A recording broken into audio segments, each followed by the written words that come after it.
الحمد لله نحمده ونستعينه ونستغفره ونؤمن به ونتوكل عليه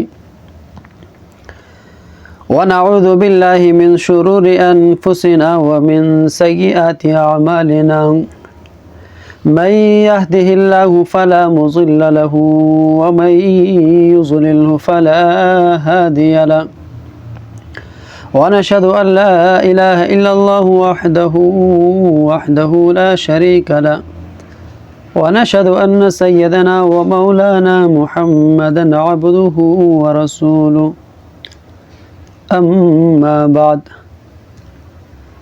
اے اللہ، میں اس عاجز و عجوز کے ساتھ آپ کے کلام مجید کا ترجمہ اور اس کی تشریح آپ کے ان بندوں کی خدمت میں پیش کرنا چاہتا ہوں جو آپ کے کلام کو سمجھنے کی خواہش رکھتے ہیں۔ آپ کے اس عظیم کلام کا ترجمہ اور تشریح حقیقت تو یہ ہے، کسی بندے کی بس کی بات نہیں ہے جب تک آپ کی توفیق شامل حال نہ ہو۔ کوئی بھی بندہ آپ کے کلام کی عظمت اور اس کی حقیقت کو اپنے ناقص لفظوں میں بیان کرنے کی طاقت نہیں رکھتا۔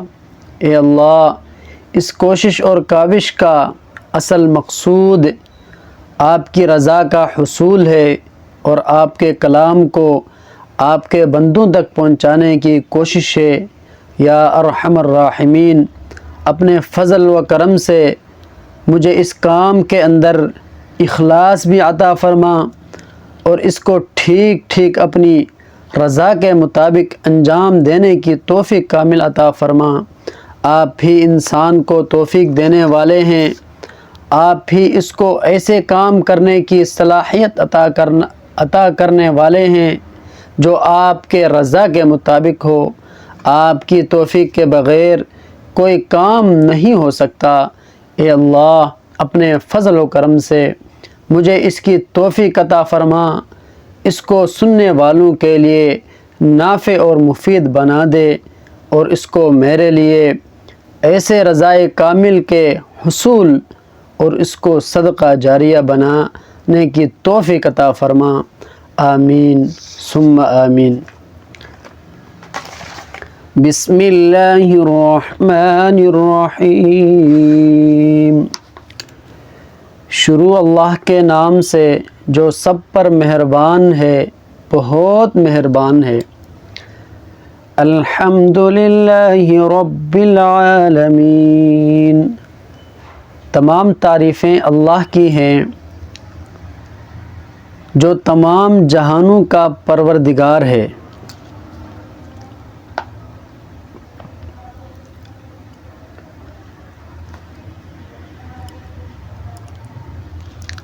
میرے محترم بھائیوں، دوستوں اور بزرگوں، اگر آپ کسی عمارت کی تعریف کریں تو در حقیقت وہ اس کے بنانے والے کی تعریف ہوتی ہے۔ لہٰذا اس کائنات میں جس کسی چیز کی تعریف کی جائے وہ بالآخر اللہ تعالیٰ ہی کی تعریف ہے، کیونکہ وہ چیز اسی کی بنائی ہوئی ہے۔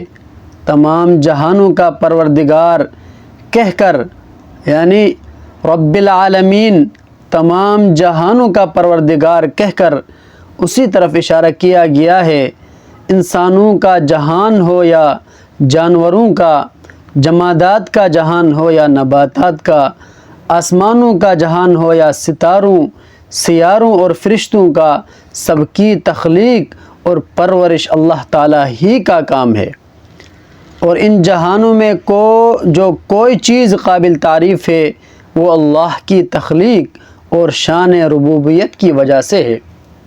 الرحمن الرحیم، جو سب پر مہربان، بہت مہربان ہے۔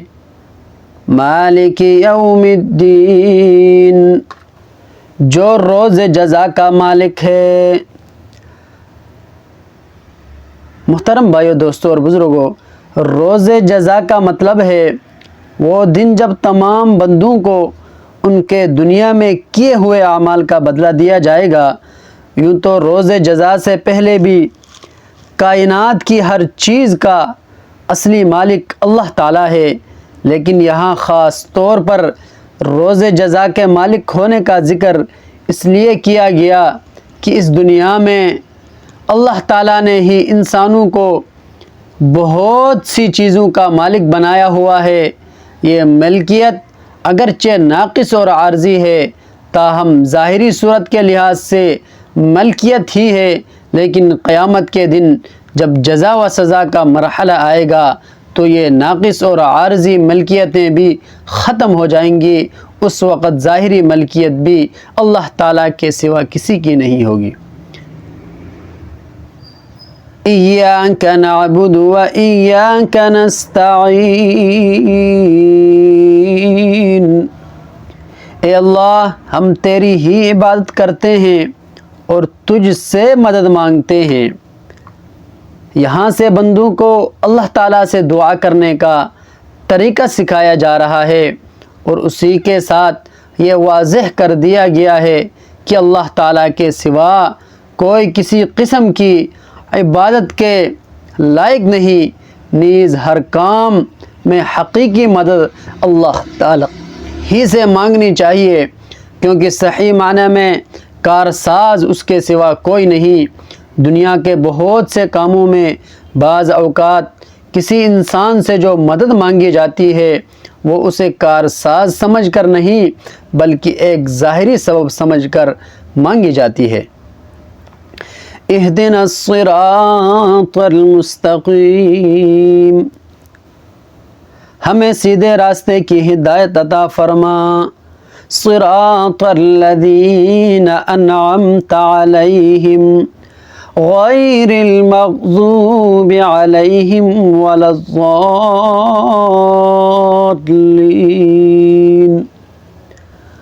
ان لوگوں کے راستے کی جن پر تو نے انعام کیا ہے، انعمت علیہم جن پر تو نے انعام کیا ہے، نہ کہ ان لوگوں کے راستے کی جن پر غضب نازل ہوا ہے، اور نہ ان کے راستے کی جو بھٹکے ہوئے ہیں۔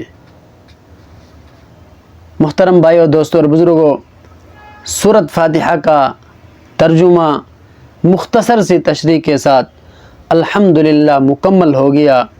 اللہ تبارک و تعالی مجھے اور سننے والے تمام بھائیوں کو اللہ تبارک و تعالی اس پر سننے سے زیادہ، کہنے سے زیادہ عمل کرنے کی توفیق عطا فرمائیں۔ کل سے انشاءاللہ سورۃ البقرہ کا ابتدا کریں گے۔